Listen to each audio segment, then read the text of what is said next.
Alright, hi everybody. Welcome to my channel. This is my first video.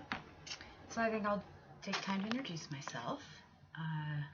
I'm Charlie, obviously. That's the name of the channel, so that's me. And I have been doing creative stuff my whole life, and I wanted to do something kind of fun where it's all mix of different stuff. Right now I'm doing a lot of beading, so we're going to have a lot of bead videos. You know, it kind of depends on what I'm in the mood for. I do origami and paper crafts and embroidery and cross stitch, and I try and kind of dabble in a lot of different things. I'll show you a few of my, oh, by the way, if you see the scratch above my eye, I have two kittens. Well, they're not really kittens, they're more about 6 or 7 months old now. And I had a dream catcher above my bed, right above where I sleep, which keyword is had, because my one female kitten thought she would jump up and get it, and on her way back down kind of got me. So since then they have been moved. No more dream catchers above the bed. Learned my lesson on that one. Feathers and cats don't mix so well. So that explains the gouge in my eye. I live out in the Midwest in America and lived here pretty much my whole life. Besides that, not a lot to say, not a lot to tell. We'll kind of get into what I've recently made. As you can see, the earrings I'm wearing are recent creations. And I have a couple more pairs like those that they're just like the triple strand beaded earrings, and these are like a yellow and green color. And then I also have these here. They're like a blue and black, and I might do a video on those. They're real simple, real easy to bust out. I also did like a multicolor, or what I like to call a bead soup pair. They're real fun. I've been doing a lot of, kind of went through a Russian spiral bracelet phase, so I have a few of those that I've recently made. Bump into my light here. Oh, here's a larger one. This one I did with size, like they're 8 C beads, so it turned out a little bit larger than the size 11s. Real fun bracelets, really comfortable. Love them. I also have done recently I guess it's a herringbone or ladder stitch chain. It's also another bead soup one. I liked this one a lot. It's really comfortable to wear, and it goes with everything because it's multicolored, so that makes it nice. And I just have my little claw on the end of it. I didn't make that. That was a gift. And then I also have recently made, these are your standard native fringe earrings. This, you know, my own design. I just did these a few days ago. These are really pretty. Turned out great. Love them. Super fun to wear. And I just recently did the bracelet I'm wearing. I'll take it off here. It's just a snap loom bracelet. Beautiful. I love it. That's not my own design. It's something I picked up off the internet. Really liked the colors on those though, and the feathers. Really cool design. Super easy to put on. I love the snap clasp. We can maybe do video on those too. They make it nice and easy, and it's a really great way. You know, back in the day, I did looming years ago, and I never knew how to finish it. It was always such a big pain to tie off each end and all those strings, and I just kind of would get a little bit tangled up, and it never seemed to hold well for me. So that was something kind of, I watched a video, and then it kind of got ideas. So it's a nice, great way to finish off a loom bracelet. And then my husband's birthday is coming up, and I just today finished his gift. Turned out awesome. Absolutely beautiful. I used black on these, and with the black snaps instead of the silver.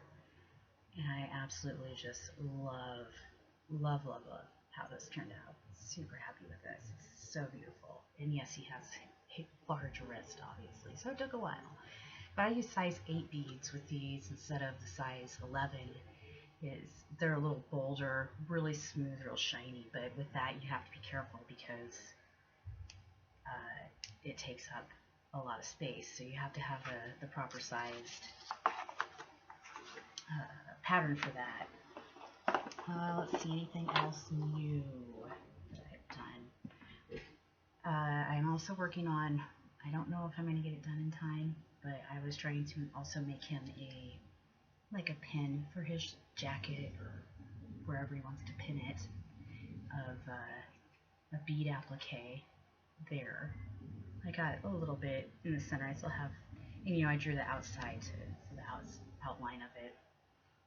And I'm going to work on him a little bit, probably tomorrow.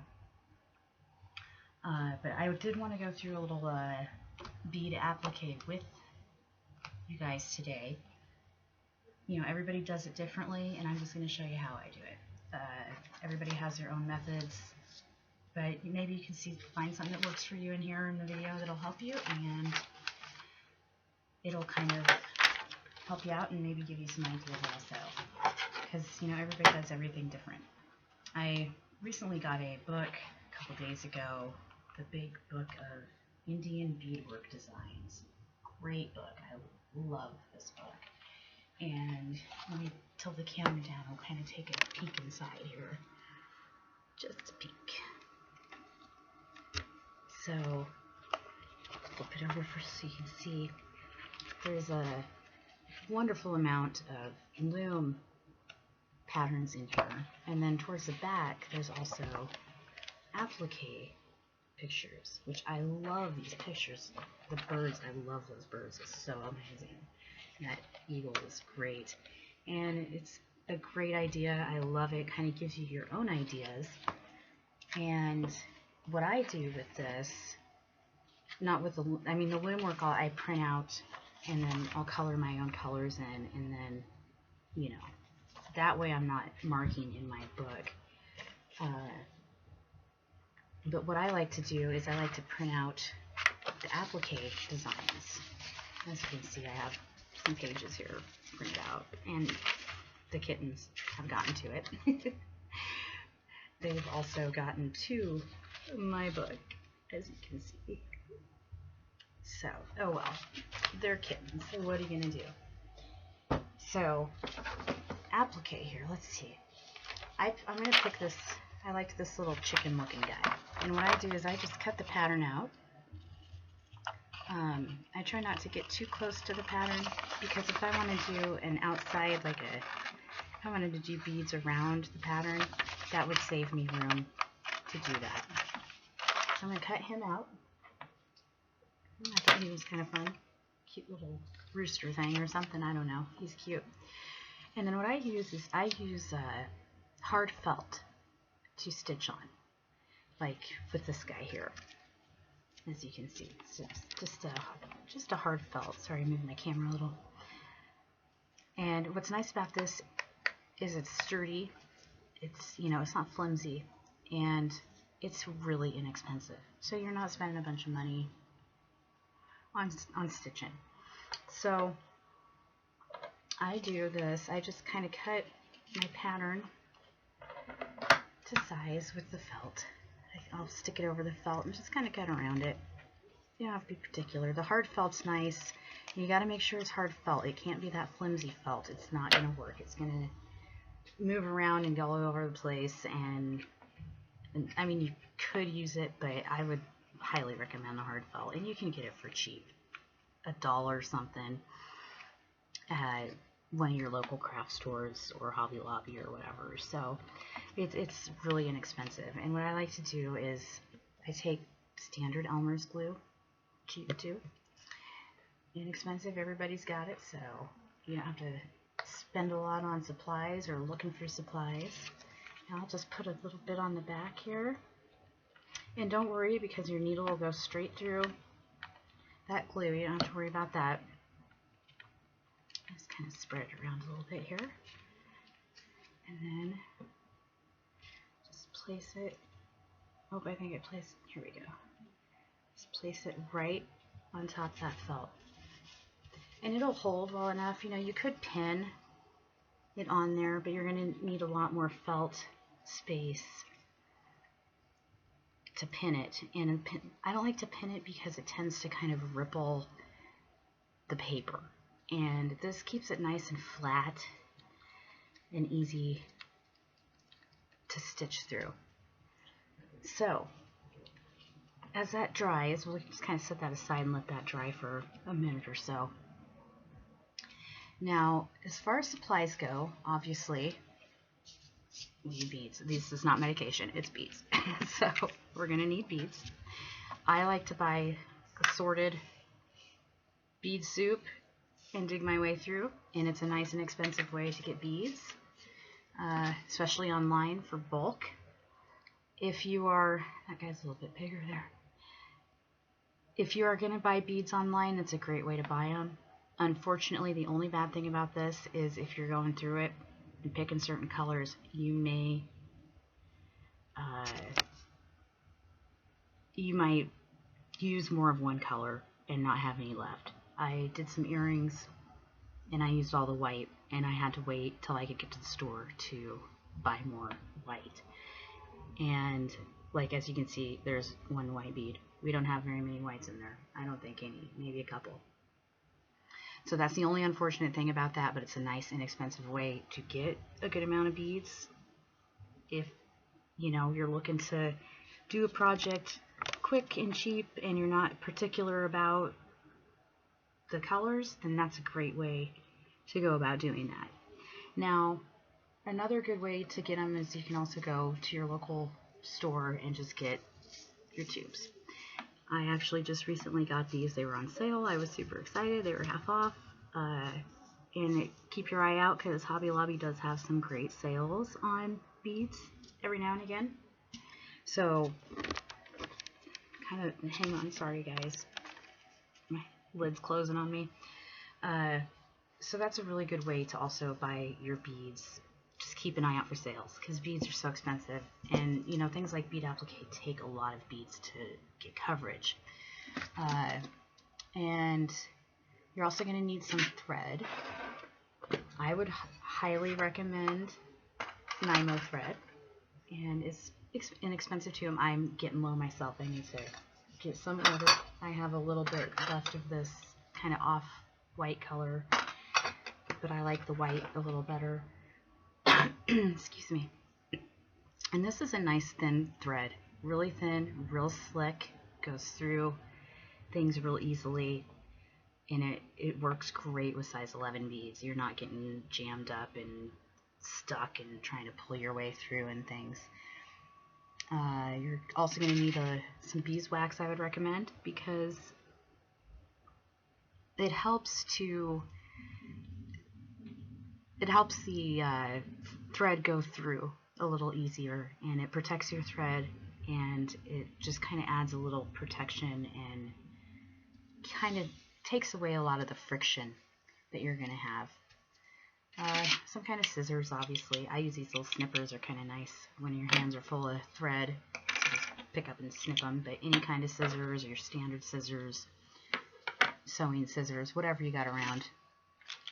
You're going to need a needle. I believe this is a size 11, just regular beading needle. It's a longer needle. You could use a shorter one. I have shorter ones, but the bad thing about the shorter ones I have is that they don't go through the whole of the bead. So I just use your standard one. And you know, these things always bend anyway. So if you get a little bend in it, it's not going to break your heart, you know. Oh, and this is a little rosette that I made. It's what our cross stitchers and embroidery people call a needle minder. And this is just a rosette that I beaded, and the magnet is inside, and then your magnet goes on the back, and I like to keep it on my bead pad, and it just grabs onto that bead, holds it on tight for you, and you don't lose your bead. And what else? Let's see, I think that should be all we need for supplies. It's pretty standard stuff. As far as colors go with him, I'm gonna, since I know I don't have a lot of yellow or orange in here, and I'm probably gonna use some, I'm gonna pour a little bit out. I don't pour a lot at a time because I have kittens and they jump up here when I don't want them to. And then I have beads everywhere and I lose all my beads and I get angry. So I am just going to pour a little couple piles of beads. And the great thing about bead applique is that you can just, it's like coloring with beads. So you can pick whatever colors you want, and it's like coloring a coloring book. So it's really a fun thing to get going on.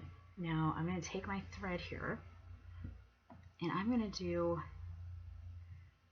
here, look, let me bring this up here. This is like what I call an arm's length, and that's basically, I go from about here out to there. That's as far as my arms will go out. And with mine, I like my thread a little longer. Some people will go shorter than that, but I like mine longer. So I'm going to go a little bit over that way. And so when I say arm's length, now you kind of can get an idea of what I mean. You just snip that. And then you want to take your beeswax. Mine has this case. It came in a case. Some beeswax you don't, and you know, if it doesn't, here, I think I can open this. If yours doesn't have a case, you know, just stick your thumb on there. I like to kind of start my end, and then find my end, and then you just kind of gently pull through. You don't have to go crazy with it. Just kind of enough to get the curl out and give it a nice coat. I like to go over just a couple times gently. And that way it'll kind of be a little easier to get through that felt in the paper, and it'll also protect your work, protect your thread over time. But if it comes in a case, it has those little slots in there for your thread. You just slide it through. Now, put this out of the way there. And then I like to kind of give my thread a little bit of a soft tug, and it takes that curl right out of there. It's really nice after you get that beeswax on there. Let's thread our needle here. These can be kind of tricky, but here we go. Bring it down. There we go. Alright, and what I do for my knot, it's really simple. This is a little trick my grandma taught me when I was younger. It's just the way I knot. You guys can knot however you want to. Wet your finger just a little with some saliva or slobber. Wrap it around your finger and then just twist it together and pull. And you got a knot. It's that simple. It's a quick knot. I love it. It's something she taught me when she taught me how to stitch. So now to start, this should be dry. It's a little damp, but that's okay. I don't know where we should go here. I'm thinking, I'm thinking some orange over here would be nice. Some red would be really nice there too, but I'd like to bring the red a little over. So you kind of want to plan out what your colors are going to be.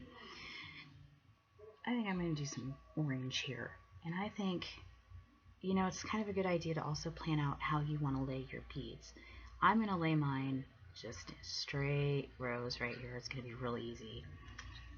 And I like to start by going around the kind of outline what I'm going to bead, if that makes sense. It's kind of like if you were to take a darker color of what you were going to color and outline it to kind of add a little bit of dimension. So I'm going to bring your needle up through. That's about good. Now I'm going to pick up 3 beads. Some people pick up 2, some pick up 3, some pick up 4. It's all about preference, honestly. It's what you prefer, you know, what you're comfortable with, and kind of what you need. Sometimes I pick up 3, sometimes I pick up 4, but sometimes it's 2. And so you kind of bring your beads down that thread. You can see. Sorry if my camera's not the best. So you want to bring it down, and you just let those beads lay down there. Now you don't want to force your beads, and you don't want to push and pull on them. What you want to do is just, I hope you can see here. My thumb's in the way. Sorry, guys. We'll flip them around. I just kind of let them lay down there. And I kind of gently hold this piece of thread with my thumb. And just kind of push it over. And I push the bead, or the needle, against the bead. And just enter there. And that way you're not like forcing where how they lay. They'll lay naturally if you just kind of let it go. You know, just kind of see how that lays nice and straight. Now, in order to keep it nice and straight, I'm going to go back in between the first and second bead. These two beads right here. And I'm going to bring my needle up right there. And sometimes you got to poke around, get the right place. It doesn't matter, and don't worry about the paper being there. I mean, it's not like you're going to go swimming with it, so it doesn't matter if the paper's on there. And then I'm go through these 2 beads here, the two last beads. And what this does is this just kind of reinforces your beads and how they lay. That way, instead of them wobbling around, they lay nice and flat. So I'm going to pick up, and that's, you know, for some reason, every time I start, I always do 3 beads. That's just how I roll. So I'm going to take 2 beads. Remember, bring them on down. There we go. And I'm going to check and see. Yeah, that pretty much takes them down to that corner there, that end. See how it lines up real nice there. And then what you want to do is you just see how it lays real nice on that edge there, right almost to the end, pretty much to the end, which it doesn't matter. You're close enough. Actually, I think I might put one smaller bead in. See, that's another thing you can kind of keep an eye on your beads. You know, some beads are a little fatter than some are a little skinnier. Some are really tiny, some are really big, and you can kind of go around and look. And that looks like a littler guy there, so I'm going to add him on there. I know I said I do too, but let's see what that looks like. I think that's a little better because you know, your beads are kind of big, so they're going to overlap just a little bit. And then I'm going to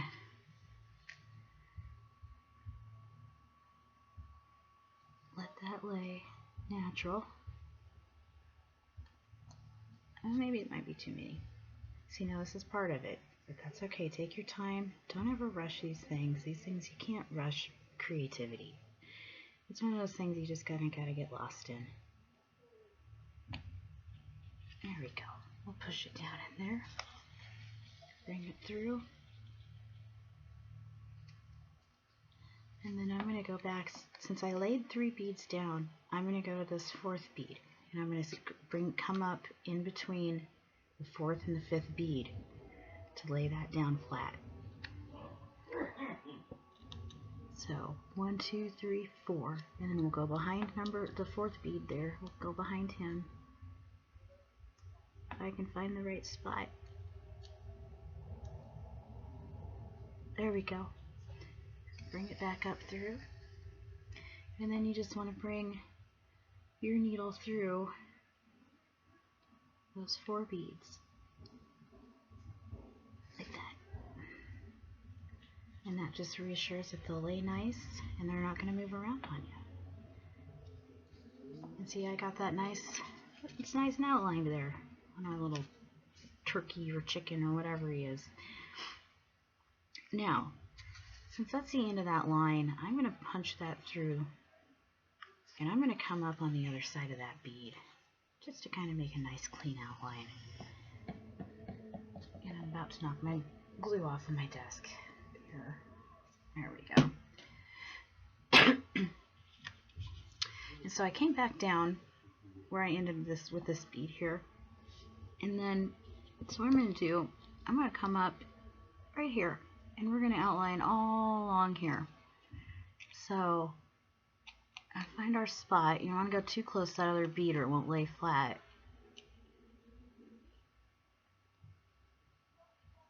There we go. All right there. I want about half a bead distance. I'm going to pick up 3 just because technically this is the first row again, or the beginning of a row again, because I ended that one by going through. And we're going to bring our beads down, let them lay natural. About right there. And see, you can lay it flat. You don't have to hold it or nothing. You can go like that and just poke on through.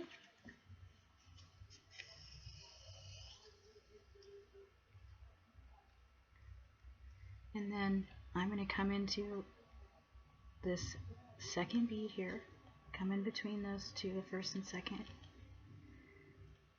just to kind of get it to lay flat. And then we're going to come through those last 2, just like that. And see how that lays nice, really nice. And then we can go all the way up, and I'm going to just do 2 at a time.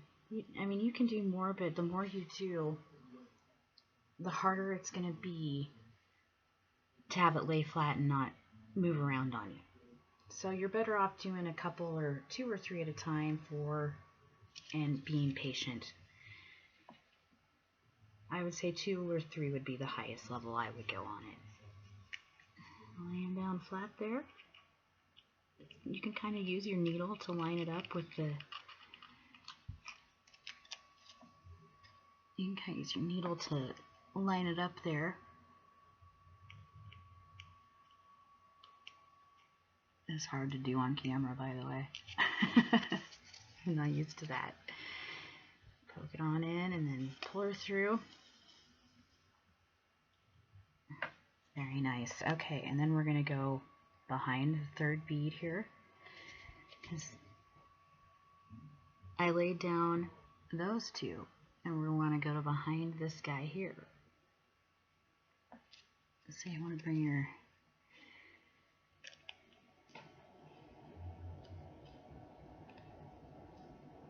needle through behind that 3rd bead, and then bring them on through those 3, just like that. See, that's what helps give it that flat, keeps them from going all over the place. There's other methods that you can use where you kind of pin down and whatever, and you can go through, like I might come back and add a bead here if I want. You know, you just got to think of it like painting with beads. It's basically, once you learn the steps of the stitching, it's super fun. It's just about basically painting the picture in with the beads. And as far as what we got going on there? As far as the patterns go, here we go again. I'll lay down 2. So there's these 2. I'm having a hard time seeing it. Okay, there we go. There's these 2, and I just lay those 2 down, and we'll bring them close to those other beads, and then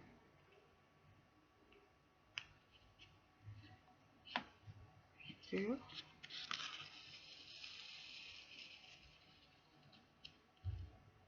Like that. And then since we put these 2 down, we want to go behind that 3rd bead again and go in between the 3rd and 4th bead.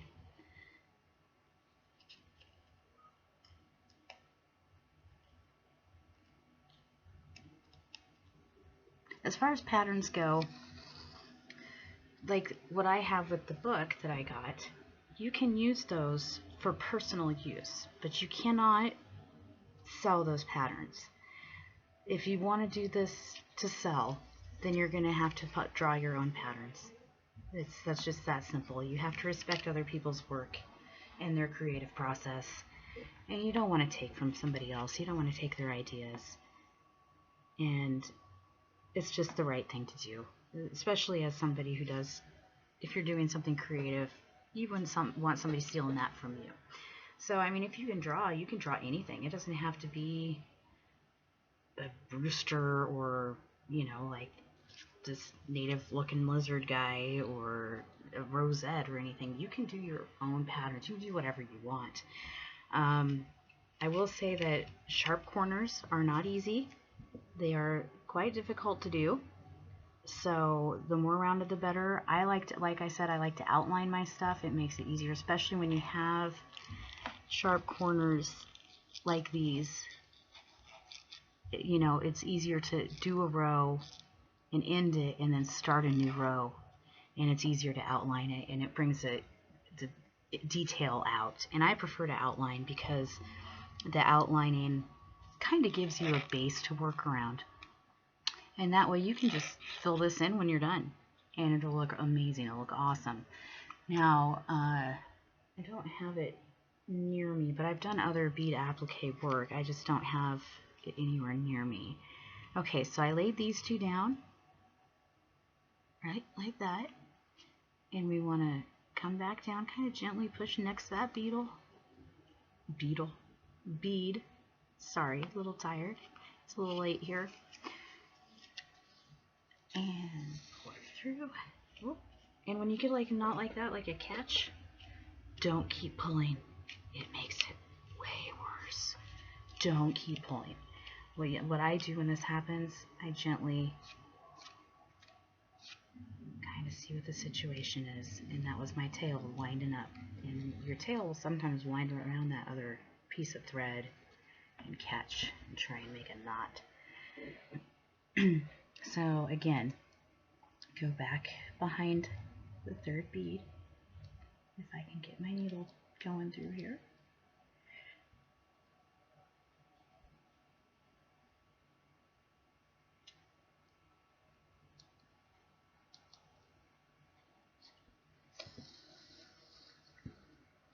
And bring them through all three of those beads, because that third bead is that last bead, the last bead that you laid.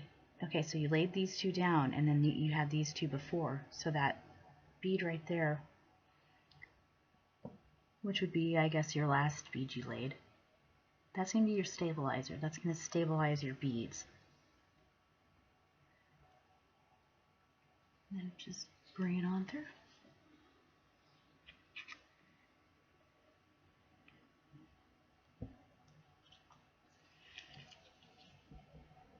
And you can do anything you want with this. It's so amazing. Bead applique is super fun.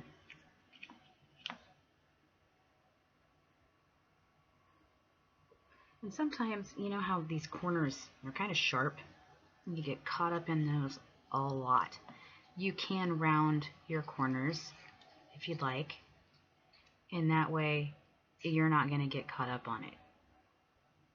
So, for example, I have another one glued down that I haven't started yet, but I cut those edges, and that way it's not going to catch on you every single time you go through, because it will do that a lot. And I try to be conscious of it, but that doesn't happen. Okay, where was I? Okay, so we got these two laid down. And we'll kind of gently line up with that guy. There we go.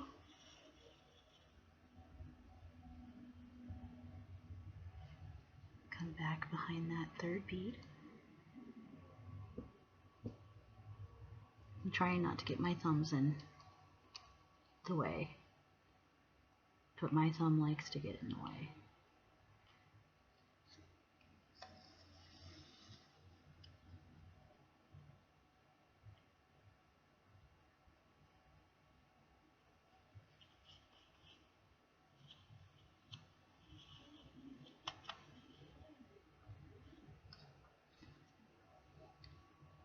2 more here. I don't know about everybody else, but we have been having the worst weather. And I understand. I have glue all over my finger. I understand it's February, but it is freezing. It's supposed to be, I mean, right now I think it's like negative something or other, snowing. Won't stop snowing. I don't mind the snow, but it makes working things a little difficult, getting to and from places. I always like the winter though.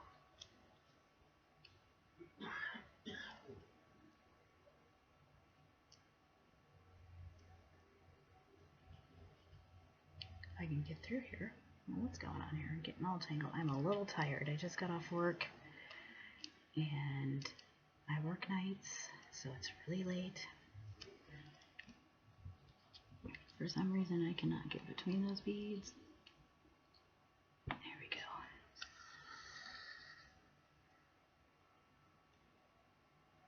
Just kind of, you know, you don't have to photocopy something and stitch around it like I do. I'm just not much of a, I don't draw very well. So that's how I do it. But if you're an amazing artist or something, you can take your art or things that you've drawn and just draw it directly onto the felt. Or if you don't want to draw on the felt, you could draw on paper and then sew it on with the paper. But like I said, you have to respect other people's work. Don't go trying to make money off of it or anything. But, you know, if you want to give it as a gift or wear it yourself, then there's no harm in that. No harm at all. But you could draw it on the felt with the hard felt with a marker or something like that, or a pen.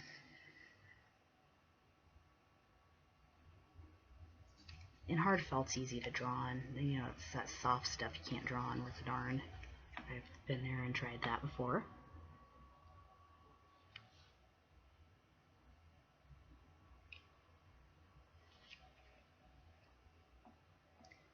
Looks like we almost got this outline here. It goes pretty quick once you start focusing in on it and getting it done. And you know, you can do anything you want with these. You can make a patch, you can use it as a, you could put a tiny pin behind it, like I'm going to do with the other one I'm making. Like I don't have one near me, but like oh, so you can attach it to your shirt or your jacket.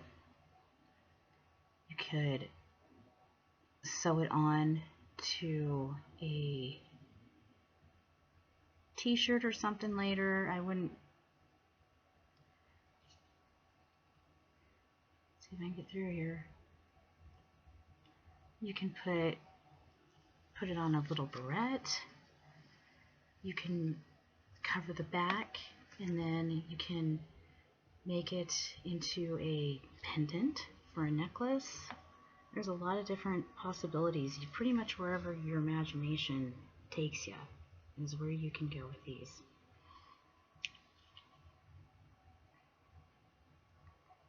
We're going to get to this end, and I'm probably going to finish, let's see, my video there, and then we can continue on. If you have one going, you can continue filling it in, and hopefully I can get a video done on backing and finishing, things like that, so we can you can know what to do with it. It makes it a little easier to know. You know, there's not a lot to it because it's just a piece of paper and felt, and then you're going to have this backing. So if you were going to have an open back to something that's going to be seen, you're going to want to put another piece of felt or leather or something on the back where your work on the back isn't showing. You want it to look clean, you know, you want it to look nice. If that back's going to be showing, you don't want everybody to see all those little threads coming here and there and to and fro.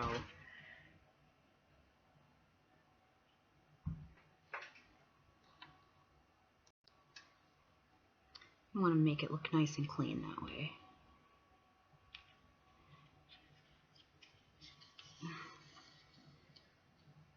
But I'm going to end right here for now today.